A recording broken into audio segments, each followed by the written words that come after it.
And welcome to History of the Second World War, episode 123, the September Campaign Part 15, Battle on the Bzura. This week, a big thank you goes out to Johan for the donation and to Sam, Ken, and Mark for choosing to support the podcast by becoming members. Supporting the podcast gets you access to ad-free versions of all of the podcast episodes. Head on over to historyofthesecondworldwar.com/members to find out more. After the collapse of Polish defenses in the border regions, there were two primary directions that Polish troops would retreat. Those in northern Poland collapsed back towards the capital of Warsaw, and those in the south would retreat first to the Vistula and then on to Lwów. This episode will focus on the largest group of Polish troops which were retreating in the north, the remnants of Army Poznan and Pomorze. The troops of these two armies would launch the largest Polish counterattack of the entire campaign on September 9th to the west of Warsaw. The counterattack would experience some early success before grinding to a halt. Overall, it would not drastically alter the course of the campaign, and this has left the entire operation in one of those areas of the war which is presented drastically differently depending on which history you might be reading. Some historians present it as a smart move, catching the Germans by surprise, and while it did not completely change the course of events, it was still a worthwhile effort. Other historians just present it as a useless waste of lives, and that it was foolish that it was ever considered. In my opinion, the attack never really had a chance of slowing the wider German advance. It was just too late for that. But the operation overall was the best use of Polish troops at the time it occurred. There were very few options available to Polish officers after the first week of the campaign. Most units would be forced to retreat, and they would find it impossible to stop that retreat once it started. Some kind of counterattack was the other option, and it at least had the opportunity of making a positive impact. One positive aspect of the attack that cannot be denied is that the Germans did not anticipate any action by the remaining Polish troops. Over the second week of September, German army leadership assumed that the Poles were evacuating as many troops either to Warsaw or further east. They did not expect any major fighting to the west of the Vistula after September 7th. All of this was purely assumption, though, because they didn't really have great information on Polish movements or Polish troop strength. One staff officer would write around this time that, quote, "Our information about the Poles is truly wretched." This caused them to completely discount the possibility of any Polish attack. On the Polish side, the commander of Army Poznan, General Counterattack, had been advocating for a Polish attack basically since the start of the war. In the opening days of the German attack, he'd wanted to use his troops to attack south against the German units attacking towards Łódź. This request had been denied by the Polish General Staff, and so Army Poznan had been forced to retreat to the east along with every other Polish army. The situation changed after Polish leadership had evacuated from Warsaw, and military leaders in northern Poland were largely able to choose their own path over the following days. This included Counterattack, who made a few observations about the larger picture of the campaign. He knew that he had the only Polish army that had made it through the first week of the invasion largely intact, with Army Poznan still having most of its units in good order. He also knew that as Army Poznan and Pomorze were retreating south and east, they were running out of space, and there was a real chance that they would be cut off from further retreat to the capital, but before they could arrive in Warsaw. If this happened, the 150,000 troops of the combined Polish armies would have little to do other than surrender. Counterattack would choose a different path, and he would coordinate with General Bortnowski, who was still in command of what was left of Army Pomorze. The general plan was for Army Poznan to launch the main attack, pushing south to hit the flank of the German units who were pushing to Warsaw. This would require attacking across the river Bzura, which is why the attack is called the Battle of the Bzura. While this was happening, Army Poznan would try and hold off any German attacks that could threaten the flanks or the rear of the primary effort that was moving south. Then after the initial attack, both armies would join together in a joint attack to push through any Germans on their way to Warsaw, where they would join whatever was left of their units to the Polish Defense Command that was already under command of the city. There were a few major challenges that the Poles would face in this endeavor. Many of their troops had been in heavy fighting since the start of the invasion, and all of them had spent over a week retreating. They had not been constantly on the move like many Polish units in southern Poland, but discipline and organization were far below what they would have been at the start of the war. The good news is that regardless of their readiness, there were a good number of them, 150,000 men spread over 9 infantry divisions and 2 cavalry brigades. They would even have some air support, with Kostreba retaining control of his fighter and reconnaissance squadrons, even though all other Polish aviation units had been ordered south, away from the capital. The attacks would start on September 9th. Polish accounts of the start of this attack are full of a single sentiment. They were happy to be doing something, anything, other than retreating. One artilleryman would describe his battery as, quote, tired of the 9-day retreat, at last began shelling the enemy, and you should have seen them bustle about their guns. While one cavalry officer would write, quote, I experienced a very happy moment for the first time in the September campaign. We were no longer retreating, end quote. When the attack started, many Polish units would experience a new situation, actually having numerical superiority over the Germans. This was especially true in the center of the attack, where 3 infantry divisions and 2 cavalry brigades would attack. In some areas, the attack would experience early success, as the German units were caught completely by surprise and forced to retreat.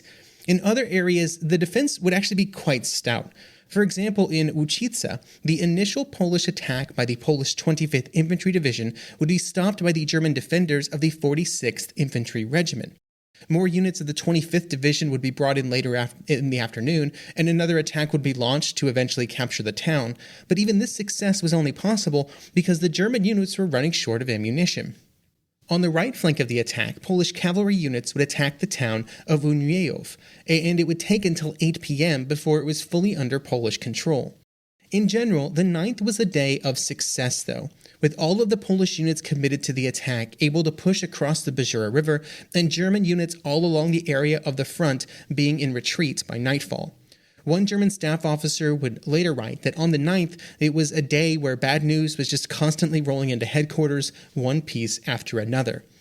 The setbacks of the day were the largest that the German army had encountered since the start of the campaign.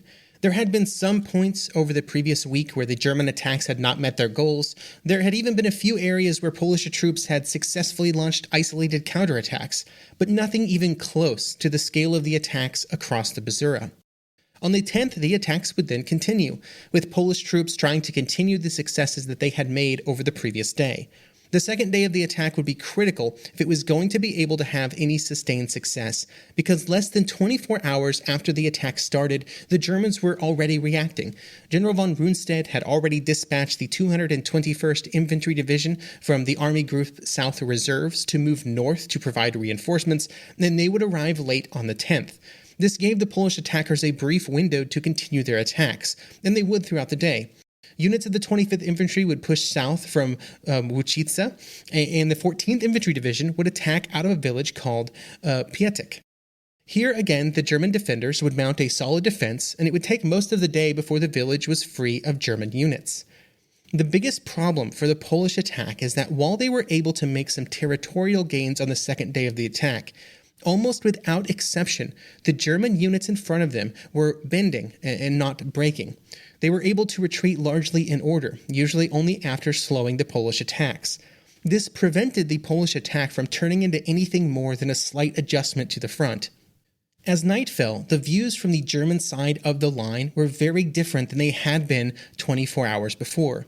Reinforcements were arriving from the south, and the German commander, General Błaszkiewicz, would write, quote, "We have succeeded in presenting the enemy who has crossed the Bzura with a united front. The crisis has passed." Even if the Germans were starting to think that the situation was in hand, the Polish troops were not done with their attacks. Kostreba would give his order of the day, the following day, the 11th, which would include this quote, "The enemy is in retreat. He is withdrawing from the Warsaw area and is encircled by us. In his rear, our fellow countrymen form rebellious gangs, revolt throughout the Poznan region, forward to total victory." End quote. On September 11th, the Polish efforts would be redoubled with the addition of multiple divisions from Army Pomorze. 2 infantry divisions from the army would attack across the Bzura River near Ławicz and then attempt to continue south. But just south of the river, they would run into the German 10th Infantry Division, which would be able to stop the Polish advance. All along the front of the attack, Polish attacks began to run into German units that were being pushed forward to stop them. Błaszkiewicz would also begin to target specific areas of the front with counterattacks, with the German 17th Infantry Division pushing back the Polish 17th Infantry Division out of Ozorków. September 11th would also see the German units on the other side of Army Poznan come into play, with attacks against the western side of Army Poznan threatening the Bzura attacks, which were pushing south. One of the reasons for the limited German response on September 11th was the general lack of mobile troops under Blaskewicz's command. Most of the armored and motorized units were committed to attacks towards Warsaw, and the German generals did not want to distract them from that effort. The limited number of armored units available were not enough to make a major difference. One German officer of the 23rd Panzer Regiment would record his experience during this day as saying, quote, "Heavy fire from trees, from behind haystacks, from the left, from the right, from the front, struck our panzers, which advanced without halting. A murderous duel between our panzer and Polish anti-tank guns began. A Polish anti-tank gun situated behind the corner of a house was particularly dangerous. Even though one crew after another was killed as a result of our panzer's machine gun fire, again and again Polish soldiers jumped out of the house to man the gun. The last man to shoot and die at the gun was a Polish lieutenant." End quote. Overall, on September 11th, the Polish troops had still been able to make some headway in their attacks. They had captured a bit more territory and a few more villages, but resistance was clearly counterattack occurred. The Luftwaffe would shift its focus from other areas of the front to the Polish troops near the Bzura. German fighters and bombers would begin to focus their efforts on attacking Polish troop movements behind the line, with these air attacks accelerating as the Polish units began to retreat from some of their gains made over the previous days. There were still a few Polish fighter squadrons flying over the attacks, and on the 12th they would be able to shoot down 2 German HE-111 bombers, but this was just a small fraction of the German aircraft that were active over the front. Kostreba would write, quote, "Every movement, every grouping, all of the routes of advance were subjected to a pounding from the air. Hell on earth had begun. The bridges were destroyed, the fords jammed, the columns waiting to cross destroyed by bombs." End quote. Polish attacks continued, though, but gains were becoming very costly. One attack by the 4th Infantry Division and the Cavalry Brigade would make very little headway after a full day of attacking the German 10th Infantry Division. The general slowdown of Polish advances and how costly any additional gains were becoming would push Kostreba to move to the final phase of the attack. Over the following days, instead of continuing to push south, the Polish units would begin to push east, which would allow them to approach Warsaw from the west. Reaching the capital was not a sure thing, and if they were to reach Warsaw, they would have to make their way through a very narrow area south of the Vistula, which would require moving through the Campinos forest. The Germans were not going to make this movement easy, though. The Luftwaffe would only increase its strength over the front, and on September 13th, additional German reinforcements, including armored and motorized units, would begin to arrive. When these units began to arrive, the German troops started their counterattack. The exact nature of this counterattack was different depending on where you were on the front. The general plan was simply to push the Polish units back from the gains they had made over the previous days. In some areas, the attack began as early as September 13th, but in others, it would have to wait several more days. The differences were generally dictated by specifically when specific reinforcements arrived. The 2 most important units were the 1st and 4th Panzer Divisions, which were diverted from other efforts specifically to deal with the new situation that had developed around the Bzura. While they were waiting for newly arriving units to position themselves for the counterattack effort, the German commanders also had to contend with the slight bit of confusion caused by units around the Bzura operation being from different army groups. Those on the northern side of the river were attached to Army Group North. Those on the south were Army Group South. Now, the German army groups were generally better at coordinating than the Polish armies had been, but such an arrangement always introduces some additional friction. The Polish units needed anything to give them even a slight advantage, though, because their time was running out by the hour. The German efforts would quickly cut off the possibility of a Polish retreat to Warsaw, leaving them fully surrounded. After September 14th and over the next few days, there was a general trend of Polish units losing ground as they tried to push east. There were some successes, even if they were fleeting. For example, there would be a stout defense against Panzer Regiment 35, which would cause the German regiment to lose a quarter of its tanks. But these types of defensive successes, even if, they were very good, were not what the Polish units needed. They needed offensive successes as they were pushing east. The Polish breakout attempts would come to a crescendo on the night of September 18th. During the night, most of the remaining Polish troops in the Bzura pocket attacked to the east in a final attempt to make it to the Campinos forest. The forest was not large, less than 400 square kilometers, and it was not going to be easy for any army to move through it. It was an area between the Vistula and the Bzura rivers that was full of marshes and waterways and broken ground. But some units would be able to make it to the forest, and some would not. And they would either be forced to surrender or continue a hopeless resistance the next day. One German officer would write that, quote, "They're probably determined to give up their lives, but not their honor. We cannot deny them our admiration," end quote. But any resistance by September 19th for any units that were not actively pushing towards Warsaw was a hopeless effort that was eventually going to end. Other units would be able to stick together long enough to make it to the cover of the forest, but then some of them would not be able to hold it together once they got there. One Polish officer would write in a diary that the situation in his unit could be described as, quote, "utter confusion among the men, dejection, tiredness," end quote. The high estimates are that 50,000 Polish troops would make it to the forest, but far less would make it out the other side and to Warsaw. Kotreba and several of his officers would make it through with various units, but they were the lucky ones. Bortnowski and many of his troops would make it to the forest only to be captured by German units over the following days. The exact number of Polish troops that died, were captured, or escaped the German encirclement is difficult to determine. The number of Polish troops who would be killed was probably around 16,000, but the biggest problem is how many Poles died during those final days of the attack. The exact number captured by the Germans is equally fuzzy. The German estimates, which is about all we have to go on, put the number at around 120,000 or maybe even higher. The German casualties were much lower, with the 8th Army suffering the greatest number at around 9,000, with only about 2,000 of those being killed. The vast majority of these German casualties came during the early days of the fighting when they were caught off guard by the Polish counterattack, while most of the Polish casualties came on the other side of the counterattack in the final days as the German Vice began to squeeze them and eventually overrun their positions.